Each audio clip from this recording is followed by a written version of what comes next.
Hello, welcome back to my channel.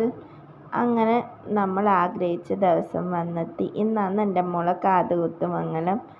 അങ്ങനെ രാവിലെ തന്നെ എല്ലാവരും നമ്മളവിടെ ഉണ്ടായിട്ടുണ്ടായത് പരിപാടി ആയതുകൊണ്ട് അതുകൊണ്ട് എല്ലാവരും അവിടെ കിടക്കുന്നെല്ലാം ഉണ്ട്. എൻ്റെ ഹസ്ബൻഡും മക്കളൊന്നും എണീച്ചിട്ടുണ്ടായിട്ട. അങ്ങനെ ഈ റൂമിലുള്ള ബെഡ് എടുത്തിട്ടാണ് നമ്മൾ ഇപ്പുറോട്ടിൽ കിടന്ന്. അങ്ങനെ രാവിലെ തന്നെ എല്ലാവരും ഉണ്ടല്ലോ, അപ്പം നമ്മൾ പുട്ടും കടലക്കറിയാണ് ഉണ്ടാക്കാമെന്ന് വിചാരിക്കുന്നത്. അങ്ങനെ പുട്ടെല്ലാം ചുട്ടുകൊണ്ടുണ്ട്, പുട്ട് ചുടുന്നുണ്ട്, പിന്നെ കടലക്കറി ആക്കി വെച്ചിട്ടുണ്ട്. അങ്ങനെ ബട്ടലവും സംഭവം എല്ലാം കൊണ്ടുവന്ന് വെച്ചിട്ടുണ്ട്. അതെല്ലാം എൻ്റെ പെരക്കുന്നാന്ന് കൊണ്ടുവന്നിട്ടുണ്ടായത്, അങ്ങനത്തെ സംഭവമെല്ലാം. അങ്ങനെ കടലക്കറിയും പുട്ടെല്ലാം ആയിക്കൊണ്ട് വരുന്നുണ്ട്, ഓരോരാളെ എണിച്ചുകൊണ്ടുണ്ട്.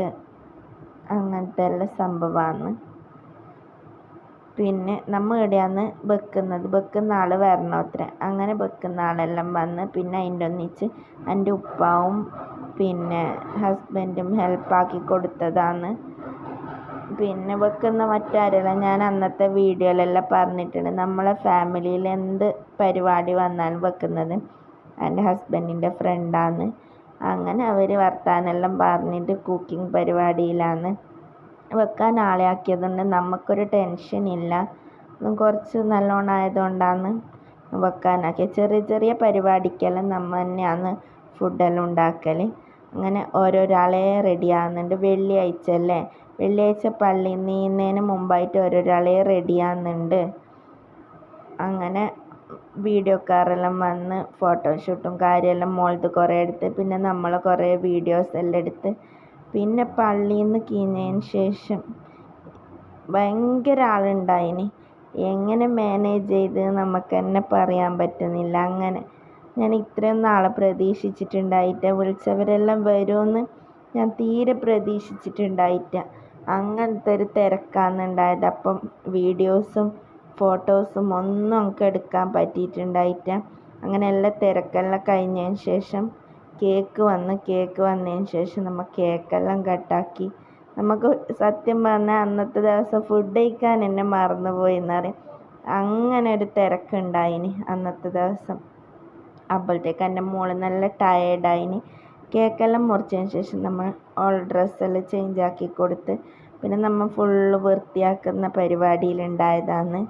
അങ്ങനെ എല്ലാവരും വൃത്തിയെല്ലാം ആക്കി എല്ലാവരും ഇവിടെ ഇരുന്ന് ബിസി ആക്കുന്നുള്ളതാണ്. എൻ്റെ ഉമ്മ, ഉപ്പ, എൻ്റെ ഹസ്ബൻഡിൻ്റെ ആളാമ്മമാർ എല്ലാവരും, ഉമ്മ എല്ലാവരും ഇരുന്നിട്ട് എല്ലാവരും നല്ല ടയേർഡായിട്ടുണ്ടായിന്. അങ്ങനെ ഇത് നമ്മളെ മാജിക് അളാമയാണ്, ഭയങ്കര ഫിറ്റാണ് ഇയാളത്. അങ്ങനെ ബെഡിലെല്ലാം കൊണ്ടിട്ടിട്ടുണ്ടായതാണ് ഗിഫ്റ്റ് കിട്ടിയ സാധനമെല്ലാം. അതിൻ്റെ ഗിഫ്റ്റ് അൺബോക്സിൻ്റെ ആക്കണമെങ്കിൽ ഉമ്മാൻ്റെ അനിയത്തീൻ്റെ മോള് ഡ്രസ്സെല്ലാം ചേഞ്ച് ആക്കാൻ പോയിട്ടുണ്ട്. അങ്ങനെ ഓള് വരണം. ഇതെൻ്റെ ഹസ്ബൻഡിൻ്റെ ഫ്രണ്ട് കൊടുത്തതാണ്. അങ്ങനെ അവൾ വന്ന് നമ്മ അങ്ങനെ ഗിഫ്റ്റ് അൺബോക്സ് ആക്കുന്നുള്ളതാണ്. ഇതെല്ലാം ആര് തന്നേന്ന് ചോദിച്ചാൽ എനിക്കറിയില്ല. പിന്നെ ഓരോരാൾ തന്നത് ഞാൻ കണ്ടിട്ടില്ല. എന്ത് സംഭവം എൻ്റെ കൈമിൽ കൊണ്ട് തന്ന കവർ മാത്രമേ ആയത് എന്നൊക്കെ പറയാൻ പറ്റും. ഇപ്പം ഈ പൊട്ടിക്കുന്നുള്ളത് എൻ്റെ അപ്പുറത്തെ പുരയിലത്തെ അയൽവാസി തന്നതാണ്. അവൾ എൻ്റെ കൈമിൽ തന്നെ കൊണ്ടു തന്നത് കൊണ്ട് അവൾ തന്നത് നമുക്ക് ഉറപ്പുണ്ട്. അങ്ങനെ 2-3 ആൾക്കാർ എൻ്റെ കൈമിലാണ് കൊണ്ടു തന്നത്. അത് മാത്രമേ എനിക്ക് ഓർമ്മയുള്ളൂ. പിന്നെ ഈ ഡ്രസ്സ് എൻ്റെ ഉമ്മാൻ്റെ അനിയത്തി കൊണ്ടുവന്നതാണ്. എൻ്റെ ഉമ്മാൻ്റെ അനിയത്തി കൊണ്ടുവന്നതാണ്. നല്ല രസമുണ്ട്, എനിക്ക് നല്ല ഇഷ്ടപ്പെട്ടിനിത്. പിന്നെ അങ്ങനെ ഓരോരാൾ, ഇതും അങ്ങനെ എൻ്റെ ഒരു കസിൻ കൊണ്ടുവന്നതാണ് ഈ ഡ്രസ്സ്. അങ്ങനെ ഓരോരാൾ എന്നോട് പറഞ്ഞവരും പിന്നെ എനിക്ക് കണ്ടവരതും മാത്രമേ എനിക്ക് അത്ര ഓർമ്മയുള്ളൂ. പിന്നെ ഇത് എൻ്റെ ഹസ്ബൻഡിൻ്റെ കസിൻ കൊണ്ടുവന്നതാണ് ഇത്.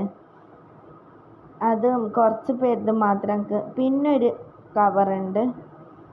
പിന്നെ ആര് കൊണ്ടുവന്നേന്ന് എനിക്ക് അറിയുന്നില്ല. ഈ ചോക്ലേറ്റിൻ്റെ, ഈ ചോളത്തിൻ്റെ ടേസ്റ്റുള്ളൊരു ചോക്ലേറ്റ് ഇല്ലേ, അതിൻ്റെ 2 പെട്ടി. അത് ആര് കൊണ്ടുവന്നേന്ന് ആർക്കും അറിയുന്നില്ല. അതിനോട് ഞാൻ കുറേ അത് നമുക്ക് ആര് കൊണ്ടുവന്നേന്ന് അറിയാൻ വേണ്ടി കുറേ നോക്കി. പക്ഷെ ആര് കൊണ്ടുവന്നേന്ന് നമുക്ക് അത്രയും മനസ്സിലാകുന്നില്ല. ഇതെൻ്റെ ഉമ്മ വാങ്ങിയതാണ് ഈ സാധനം. സാധനത്തിൻ്റെ പേരെന്തെന്ന് നമുക്കറിയില്ല. പിന്നെ എയർഫോൺ പോലെ വെക്കുന്ന സാധനം. അത് എൻ്റെ മോള് കുറേ നാളായി പറയുന്നത്. അങ്ങനെ ഉമ്മ വാങ്ങിക്കൊണ്ടുവന്നതാണിത്. അങ്ങനെ നമ്മൾ ഓരോരോ പാക്കിങ്. ഇതെൻ്റെ ഹസ്ബൻഡിൻ്റെ ഫ്രണ്ട് കൊണ്ടുവന്നതാണ്, ഫ്രണ്ടിൻ്റെ വൈഫ് കൊണ്ടുവന്നതാണ്. നമ്മളൊരു ഡ്രസ്സും കൊണ്ടുവന്നിനെന്ന് പറയുന്നത്. ഡ്രസ്സ് ചെയ്ത് നമുക്ക് ലൈക്കായിട്ടാണ്, നമുക്ക് അറിയുന്നില്ല ഏതാന്ന്. ഇത് നമ്മളൊരു ഫാമിലി ഫ്രണ്ട് കൊണ്ടുവന്നതാണ്. ഇപ്പം മച്ചി നല്ല ഡ്രസ്സുണ്ടല്ലോ കാണാൻ. ഇതങ്ങനെ പിന്നെ എൻ്റെ മോളെ ടീച്ചർ ഒരു ദിവസം മുമ്പ് വന്നതാണ്, അപ്പോൾ കൊണ്ടുവന്ന ഡ്രസ്സാണിത്. ഡ്രസ്സും ചോക്ലേറ്റെല്ലാം കൊണ്ടുവന്ന്. ചോക്ലേറ്റ് മക്കൾ അപ്പം തന്നെ തിന്ന് തീർത്തിന്. പിന്നെ ഇതെൻ്റെ ഏട്ടത്തി കൊണ്ടുവന്നതാണ് ഈ ബൊമ്മാച്ചി. പിന്നെ എൻ്റെ ഫാമിലിയിലത്തെ 2-3 ആൾക്കാർ മാലയാണ് ഇട്ടിട്ടുണ്ടായത്. ഒന്ന് എൻ്റെ കസിൻ്റെ വൈഫ്, പിന്നെ ഒന്ന് എൻ്റെ ഉപ്പാൻ്റെ ഉമ്മെല്ലാം നോട്ട് മാലാക്കിയിട്ടാണ് ഇട്ടിട്ടുണ്ടായത്. ഈ ചോക്ലേറ്റും അങ്ങനെ ആരോ ഒരു കുഞ്ഞ് കൊണ്ടുവന്നിട്ട് എൻ്റെ കൈമിൽ തന്നതാണ്. ആര് കൊണ്ടുവന്നതെന്നൊന്നും നമുക്ക് മനസ്സിലായിട്ട. പിന്നെ നമുക്ക് ഒരാളെ കൈമിൽ നിന്ന് നല്ലോണം ഗിഫ്റ്റ് കിട്ടിയിട്ടുണ്ടായിന്. എൻ്റെ ഉമ്മാൻ്റെ ഒരു ഫാമിലിയിലത്തെ കണ്ണൂരുള്ളവരാണ്. എൻ്റെ ഉമ്മാൻ്റെ കാർന്നോറെ പുതിയാപ്പിള അങ്ങനെ എന്തോ, നമുക്ക് ശരിക്കും ആരെന്നും അറിയില്ല. നമ്മൾ നല്ലൊരു ഫാമിലി ഫ്രണ്ട്, നല്ലൊരു ബന്ധുവാണ്. അങ്ങനെ അവർ കൊണ്ടുതന്നതാണ്. അവർ 2 ജോഡി ഡ്രസ്സ്, പിന്നെ എൻ്റെ മോക്ക് കുറേ പിന്നെ തലക്ക് കുത്തുന്നതും വള, ഹെയർ ബാൻഡ്, മൈലാഞ്ചി, എന്തെല്ലാം ഉണ്ട്. എൻ്റെ മോക്ക് കുറേ നാളത്തേക്ക് മതി അത്രക്കും ഐറ്റംസ് കൊണ്ടുവന്നിന്. പിന്നെ ഈ വലിയ ബൊമ്മാച്ചിയും. പിന്നെ അവർ പൈസയും തന്നിട്ടുണ്ടായിന്, നല്ലോണം കൊണ്ടുവന്നിട്ടുണ്ടായിന് അവർ. ഇതെൻ്റെ ഉമ്മ കൊണ്ടുവന്ന കമ്മലാണ്. പിന്നെ സ്വർണ്ണമായിട്ട് എൻ്റെ ഉമ്മ മാത്രമേ കമ്മൽ കൊണ്ടുവന്നിന്. സ്വർണ്ണത്തിനെല്ലാം ഇപ്പോൾ ഭയങ്കര റേറ്റ് അല്ലേ. പിന്നെ നമുക്ക് 10,000 ഉറുപ്പ്യം കിട്ടിയിട്ടുണ്ടായിന് പൈസ ആയിട്ട്. അങ്ങനെ നമ്മളെ ഇന്നത്തെ വീഡിയോ ഇത്രയേ ഉള്ളൂ. Tata bye bye, see U.